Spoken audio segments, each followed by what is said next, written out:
hariku cerahku, matahari bersinar, ku gendong tas merahku di pundak. Selamat pagi semua, ku nantikan dirimu di depan kelasmu, menantikan kami. Guruku tersayang, guruku tercinta, tanpamu apa jadinya aku? Tak bisa baca tulis, mengerti banyak hal. Guruku, terima kasihku. Nakalnya diriku, kadang buatmu marah, namun segala maaf kau warahmatullahi wabarakatuh.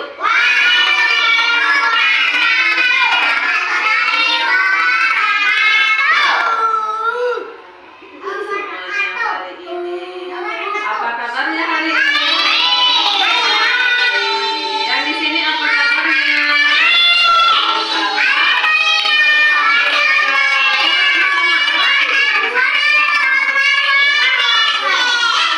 Yes. Coba ulang ya. Coba Bubur ulang. Apa kabarnya hari ini?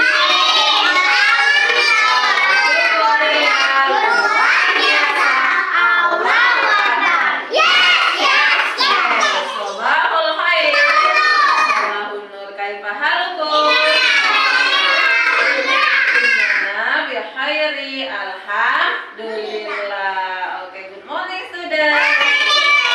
Good morning teacher. How are you today? Fine. Nah, sekarang sebelum kita mulai belajar, guru mau ajak cerita dulu, bertanya-tanya dulu. Kalau di kelas kita tidak boleh apa saja ya? tidak boleh main. Tidak boleh apa? Maju, tidak boleh balik. Oh iya benar, tidak boleh naik-naik meja. Tidak boleh manjat-manjat kursi. Terus tidak boleh keliling-keliling. Jangan kakinya tidak boleh di atas meja. Nah, benar itu kakinya tidak boleh diangkat di atas meja. Terus tidak boleh apa lagi? Tidak boleh kalau ada sampah tidak boleh. Tidak boleh membuang sampah sembarangan. Kelasnya harus apa? Kelasnya harus bersih. Iya, nah kita harus jaga kebersihan. Nah, sekarang dengarin Bu Guru duduk lagi. Nah, kemarin kita sudah tahu aturannya. Kelas kita harus bersih. Tidak boleh buang sampah sembarangan. Kotak sampah. Terus kita tidak boleh kakinya di atas meja. Terus tidak boleh apa? Tidur, tidak boleh nangis, tidak boleh lemes, harus semangat. Nah, sekarang Bu Guru punya gambar ini. Nanti kita mau tempel gambarnya di sana. Sekarang Bu Guru mau tanya dulu. Nih, dari sini nih. Ada apa ini gambar apa? Berpelukan. Berarti dia apa kalau berpelukan? Saling menyayangi, pintar sekali. Tidak boleh berkelahi, saling menyayangi. Oke, yang ini nih. Apa? Bukan membersihkan. Membersihkan mainan, benar. Ini dia merapikan mainan setelah dimainkan. Siapa di sini yang sering membereskan mainannya setelah dipakai mainannya? Wah, hebat semuanya. Sekarang, ini gambar apa?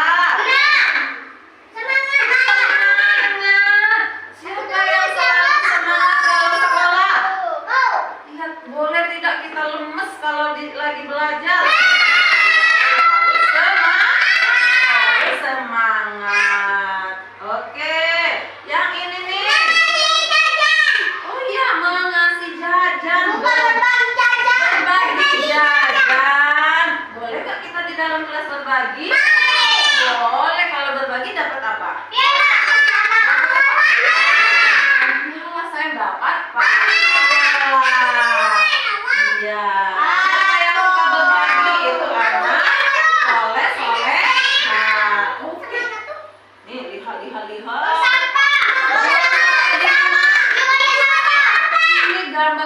yang membuang sampah di kotak sampah? Siapa yang suka? Saya yang sering membuang sampah di kotak sampah, saya.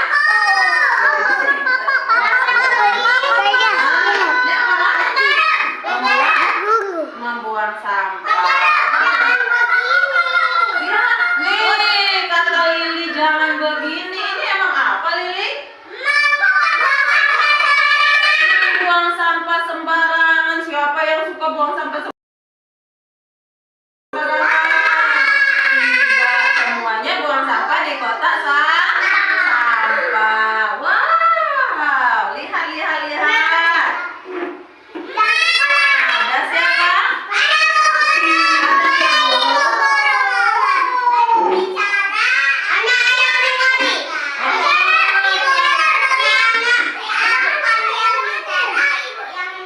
Iya benar, tepuk tangan dong buat Priska.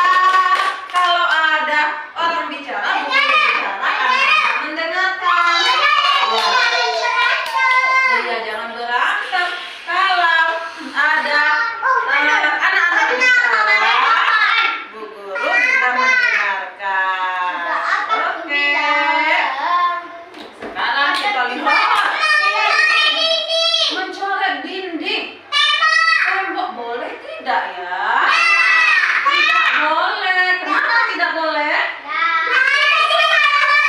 Nanti tidak disayang Allah, benar. Nanti apa lagi? Nanti masuk api neraka. Terus apa lagi? Kalau tembok kita dicoret-coret, nanti kelas kita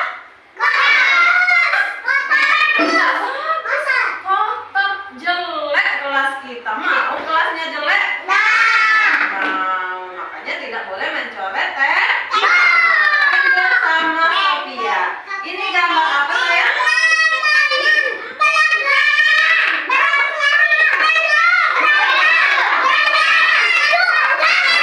Berantem. Siapa yang sering berantem? Siapa yang suka berantem di sini? Tidak. Siapa yang nih ada yang menarik rambut temannya? Nggak boleh, nanti sakit. Boleh nggak ini? Nah, oke. Ini perbuatan baik apa jelek ya? Jelek. Kita tidak boleh menirunya. Lihat. Kaki temannya juga tidak boleh. Oh, ada kucingnya. Oh, mengasuh kucing sambil memakai sepatu. Iya benar. Ini ada kucingnya, dia bisa memakai sepatu sendiri. Jadi anak yang siapa di sini yang sudah bisa sepatu sendiri? Siapa yang bisa memakai kaos kaki sendiri? Ya, siapa yang bisa pakai baju sendiri? Oh, berarti anak guru semua anak mandiri. Tepuk tangan semuanya. Oke, satu lagi nih. Mengumpulkan buku. Ya, ini anak ini sudah mengerjakan tugas yang dikasih sama tugas sekolah. Pinter nggak ini anak? Pinter. Siapa yang sering mengerjakan tugasnya dengan baik? Ya, siapa? Ini perbuatan bagus apa enggak ya? Tepuk tangan semuanya. Coba ikutin Bu Guru ya. Tepuk semangat. Semangat. Oke, lilinya geser sedikit sayang. Nah, tadi kita sudah tahu gambarnya. Sekarang Bu Guru minta pilih satu gambar yang ditempel di bawah sini. Siapa ya yang duluan maju? Yang maju lah ini. Bu Guru cari. Mana ya? Oh iya, coba Rara. Rara ambil satu Rara.